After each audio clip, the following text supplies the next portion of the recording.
They claim EU regulations are making it increasingly difficult to create jobs. They're calling for more businesses to back the Out campaign.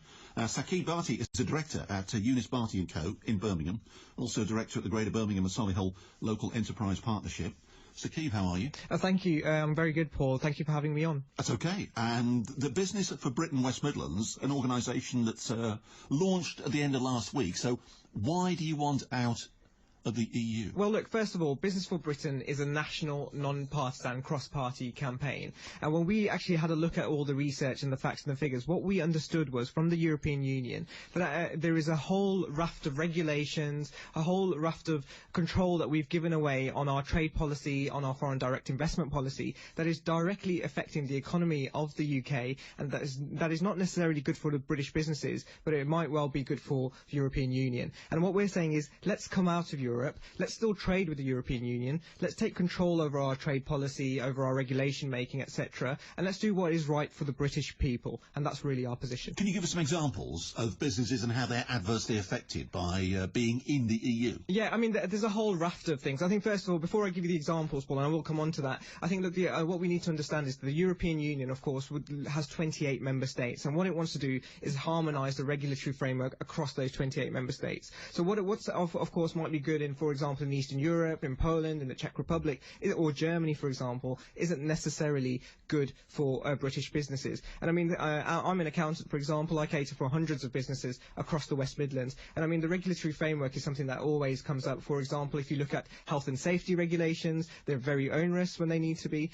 I mean, the European Union has regulations for nearly everything. I think they have a regulation for what is the correct way to label a tomato, for example, or what rosemary extract should go into pastas, which I know they might sound like small things, but actually when you're manufacturing and doing things like that, those kind of regulations can be really costly for business. But if we pull out of the EU, yes, and therefore don't have to follow the EU regulations, yes, if we're trying to sell goods, yes, into Europe, yes, won't we then fall foul of the fact that we're not complying with their regulations? Well, actually, if we come out of the European Union, what we would actually advocate is having a free trade deal with the European Union. What that actually does, Paul, is it would reduce the barriers to entry, and it would allow us to trade freely with the European Union. Actually, the very subtle nuance of this is that we don't have control over our free trade policy making at the moment. We gave that away to the European Union. What we're saying is, let's have that free trade policy with the European Union, but let's also make free trade policies with other countries in the world who have good GDPs, who would trade freely with Britain, and that would allow us to create more jobs. Can't we do that anyway?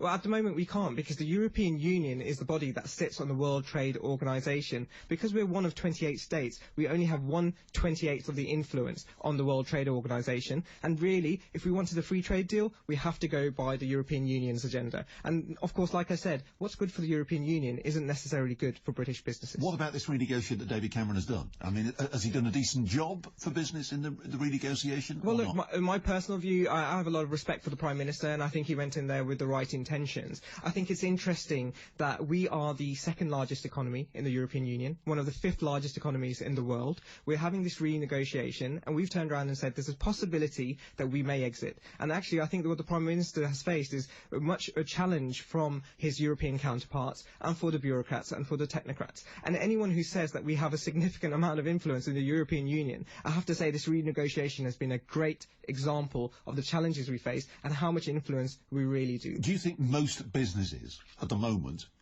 will be happy to exit the European Union? I think, Paul... Because you're advocating it. Yes, I am, yeah. What about most businesses across the West Midlands? Well, when we launched this business, of course, we had 70 businesses come together on this. But let me answer your question directly here. The key here is to stop the scaremongering that we've been seeing. Oh, this will happen to business, that will happen to business. Yeah. If we were to vote to leave, there would be a 2-year transitional stage. My understanding is we would put our trade deals in place, and we would have that certainty of trading in a globalised economy. And actually, I think businesses would be happy to come out of the European Union if they understood the facts. And of course, Business for Britain West Midlands is there to provide the facts. Saqib, good to see you. Thank you. I'm sure we'll talk again. Saqib Bhatti is director at Eunice Bhatti & Co. In Birmingham. He's also director of the Greater Birmingham and Solihull Local Enterprise Partnership. You didn't frankly have the balls to put country before party.